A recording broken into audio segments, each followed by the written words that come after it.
Assalamualaikum warahmatullahi wabarakatuh. Waalaikumsalam warahmatullahi Waalaikumsalam wabarakatuh. warahmatullahi wabarakatuh. Ya, selamat siang teman-teman. Sebelumnya kita adakan Zoom ini untuk diskusi tugas agenda 3 ya. Sebelum mulai diskusi, kita sama-sama baca basmalah dulu. Bismillahirrahmanirrahim. Bismillahirrahmanirrahim. Sebelumnya saya perkenalkan diri kelompok kita dulu ya. Kita dari angkatan L, subkelompok 2. Nama saya Siti Haryati Umaroh. Terus ada teman-teman saya, ada Pak Zulkarnain, AM Dekep dari Puskesmas Sinau, ada Bulina Nur Sahara dari RSUD Dr. Derajat Prawira Negara, ada Pak Rendi Utama, dan Pak Diki Novandi sama dari RSUD Dr. Derajat Prawira Negara. Di sini saya bacain lagi ya, saya ingetin lagi tugasnya. Untuk tugas agenda 2 kan ada 2 ya. Yang pertama, analisis video yang YouTube yang udah dikasih sama tutor kita. Kita lihat fenomena atau ada masalah apa dalam video tersebut, terus analisis, kemudian kita rekomendasikan sesuai pengetahuan kita mengenai literasi digital. Terus yang keduanya, subindikator 4 pilar literasi digital. Untuk yang pertama, kita bahas mengenai analisis video. Sebelumnya, untuk notulensi yang membantu pencatatan agenda diskusi kita, Bulina apa bersedia? Sedia Bu Ketua. Oke, diskusinya kita mulai ya. Semuanya udah pada nonton kan videonya ya? Sudah, Bu. Ya, Bu. Ya, Bu. Kita langsung aja ya untuk mempersingkat dan menyamakan persepsi. Untuk analisisnya langsung aja, kita nggak sebutin video 1, 2, 3, pokoknya video yang kita tonton, apa sih masalah yang kita temukan dalam video itu. Sok boleh, siapa dulu? Saya boleh, Bu. Boleh Pak Dik. Ya.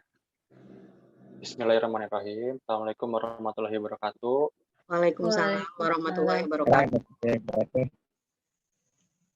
Di sini saya akan memaparkan sedikit permasalahan tentang video yang kita telah tonton kemarin ya. Ya. Permasalahannya itu ada 4 ya. Yang pertama, 1, pembuangan dan pengerusakan bendera merah putih di selokan. Masalah yang kedua, kita temui penggerbekan asrama mahasiswa Papua sebagai upaya penegakan hukum. Yang ketiga, polisi, ormas, dan masyarakat menerima isu tanpa memilah-milih fakta kebenarannya.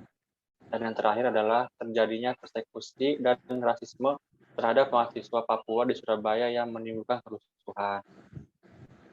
Pembahasannya, sebagai sebuah negara hukum, Indonesia wajib melakukan pelaksanaan hukum. Pelaksanaan hukum tersebut diterapkan dalam bentuk tindakan-tindakan yang harus dilaksanakan atau disebut sebagai penegakan hukum.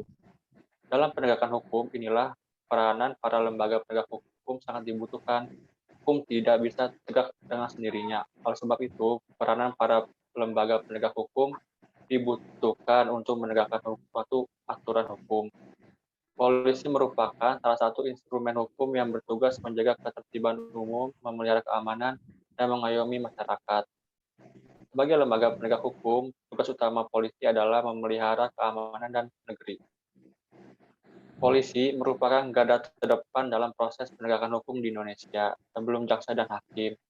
Lebih lanjutnya, polisi berperan sebagai penyidik dalam hal penegakan hukum yang berkaitan dengan tindak pidana.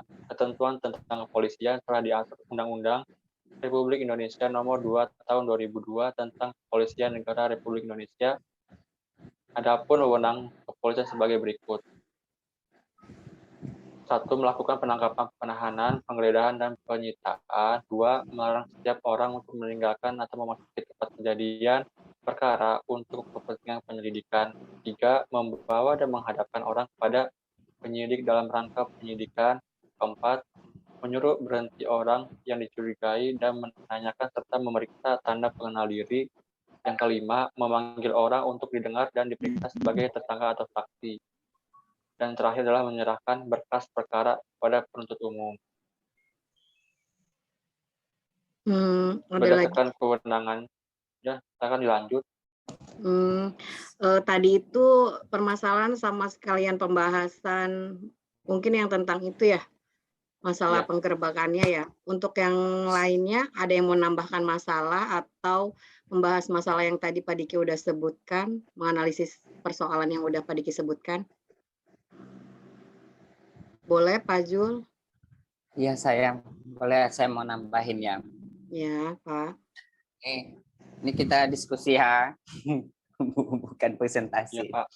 Ya, Oke, kalau permasalahan yang saya bisa temuin di sini, ya benar katanya Pak Randy tadi tuh ada beberapa Pak. poin yang disebutin. Oh, ada beberapa poin yang disebutin Pak Dikit tuh. Memang ada semua sih di situ. Cuman di sini saya juga bisa melihat dari video-video ketiga video itu bahwa polisinya juga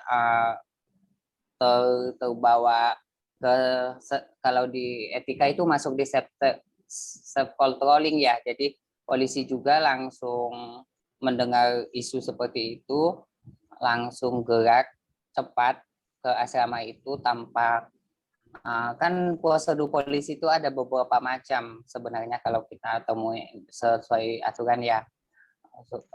Mulai dari datangin dulu, musyawarah dulu, sama itu dipanggil ya kan, istilahnya nggak ucuk-ucuk langsung, nggak langsung melakukan penangkapan tanpa memahami isu atau memahami kasus yang sebenarnya gitu. Jadi nggak harusnya arogan seperti itu sih. Kalau dari saya sih begitu. Jadi cari fakta kebenarannya dulu, terus nggak harus dengan penggerbegan ya, bisa dengan cara lain terlebih dahulu ya. Iya. Jadi di situ kesannya tidak arogan kan, dan juga tidak harus berteriak-teriak juga kan, karena dia selaku penegak hukum, dia juga punya semboyan mengayomi melindungi masyarakat. Ya saya pikir self controllingnya tuh nggak jalan di situ. Mungkin dari saya itu ya. Ada yang mau nambahin lagi atau ada lagi? Pak Randy atau Bu Lina, kayaknya ada masalah yang persekusi sama rasisme ya yang dibahas sama Pak Diki. Coba saya nambahin Bu. Iya boleh Pak. Untuk di sana juga kan ada ormas ya, berbagai ormas di sana. Iya. Yang juga harusnya ada tambah untuk isu atau berita ini harus dicari kebenarannya dulu, jangan termakan isu jadi menyebabkan perpecahan negara kesatuan Republik Indonesia tuh Bu. Ormasnya udah banyak gitu. Pastinya di-sharing dulu, di ini dulu kalau ada isu-isu gitu ya Bu ya. Begitu Bu. Oke. Ada lagi? Untuk pembahasan mungkin yang rasisme sama persekusinya ya, tadi masalah yang disebutin Pak Diki. Bu Lina boleh? Iya. Bu Lina boleh Bu. Kalau dari permasalahannya sih kayaknya udah semua disebutin ya. Kayaknya sudah mencakup semuanya. Cuman memang di sini kan tugasnya posisi kita sebagai penegak hukum ya untuk memberikan rekomendasinya ya. Kayaknya memang ditambahkan sikap kita itu harusnya yang toleransi kita kali ya Bu? Iya, harusnya mungkin kita juga melakukan pertemuan dengan tokoh-tokoh masyarakat dulu gitu kayaknya sebelum penggerebekan ya, kayaknya gitu ya. Jadi kalau sini kan polisinya langsung melakukan penggerebekan. Jadi terkesan, kenapa Pak? Iya penangkapan. Iya penangkapan. Penangkapan sama penggerebekan ya. Harusnya mengajak musyawarah dulu pada ormas-ormas kayak gitu ya, mencari info yang lebih akuratnya gitu. Dan dia penangkapannya juga itu kan disertai dengan penembakan walaupun menggunakan shotgun atau iya betul. Iya, jadi saya pikir dari video tersebut ya dampaknya bukan daerah Surabaya aja, bahkan sekarang karena media digital itu sangat menguntungkan apabila dilakukan dengan baik dan merugikan berdampak ke negara bila tidak sesuai, sampai-sampai ke Provinsi Papua, Papua Barat dan Manokwari juga terjadi hal-hal yang anarkis kan, Iya. disebabkan dari kasus di Surabaya. Gitu. Jadi dampaknya besar banget nih media digital. Kalau kita tidak bisa atau tidak mampu mengontrol diri kita atau tidak mampu beretika dalam media digital, tidak menggunakan budayanya seperti itu. Itu mungkin dari saya. Mungkin langsung ke rekomendasi ya, soalnya sekalian tadi tuh kayaknya menyentuh rekomendasinya ya. Iya, jadi sekalian aja Bu, langsung aja Bu tadi. Analisisnya agak-agak mungkin bisa jadi penyelesaian juga ya untuk solusi mungkin ya. Iya betul. Boleh mungkin lebih ada yang mau lebih spesifikasi lagi ya buat penyelesaian atau rekomendasi kita sesuai harusnya nih di era yang kita ini kan sama aja ya, maksudnya harus dikaitkan dengan literasi digital, nilai literasi digital. Jadi biar kayak gimana? Kayak tadi tuh ada dapat info langsung tanpa mencari kebenaran. Iya. Mangga boleh ada ya, yang kalau saya bantu ya, itu ya Bu, nambahin untuk rekomendasi ya. Boleh Pak. Oke, kalau dari saya sih rekomendasinya kalau dari 4 pilar itu ya kita masukin di etika. Satu, etika itu meliputin self controlling ya, kontrol diri kita sendiri dulu dengan cara ngedengar isu, cari fakta-fakta kebenarannya. 2, controlling untuk pihak kepolisian atau penegak hukum, penangkapan atau penggebekan terduga atau tersangka atau yang kita duga itu tidak harus arogan, kan ada cara-cara yang lebih etis, cara-cara yang lebih baik gitu. Itu dari 4 pilar, mungkin saya ngambil yang etikanya. Ada yang lain mau nambahin? Boleh ada yang menambahkan? Pak Randy. Kan tadi ada pengerusakan ya, pengerusakan bendera. Iya. Ada yang ini, boleh lebih ini lagi.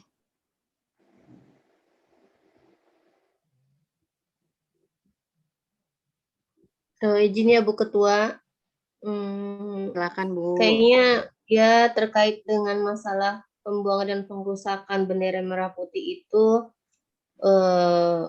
sebaiknya sih memang dikembangkan sikap cinta tanah air ya Bu ya.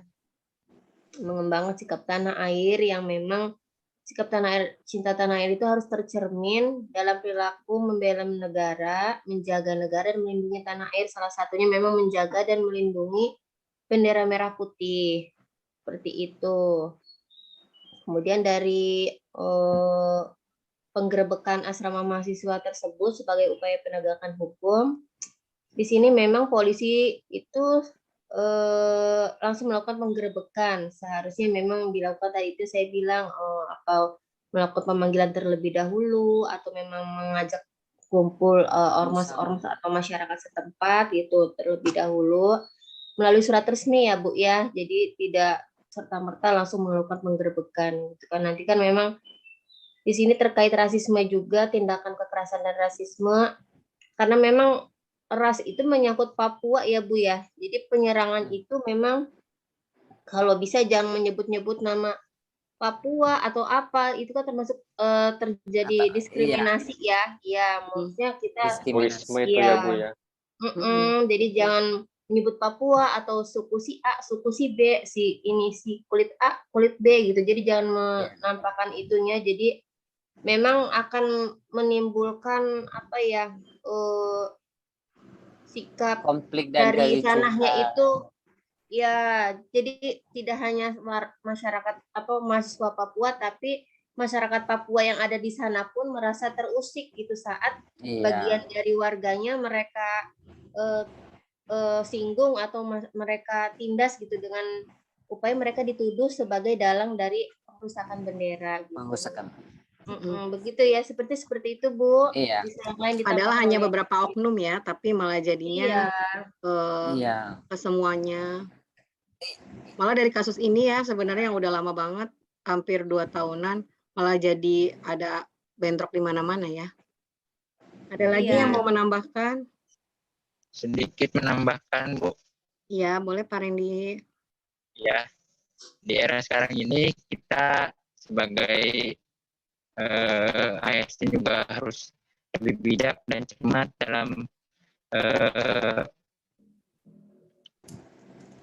menggunakan media sosial ya Bu ya. Dengan cara mencari sumber-sumber yang terpercaya dan dengan prinsip kehati-hatian agar tidak menimbulkan isu yang dapat memecah belah ya Bu ya.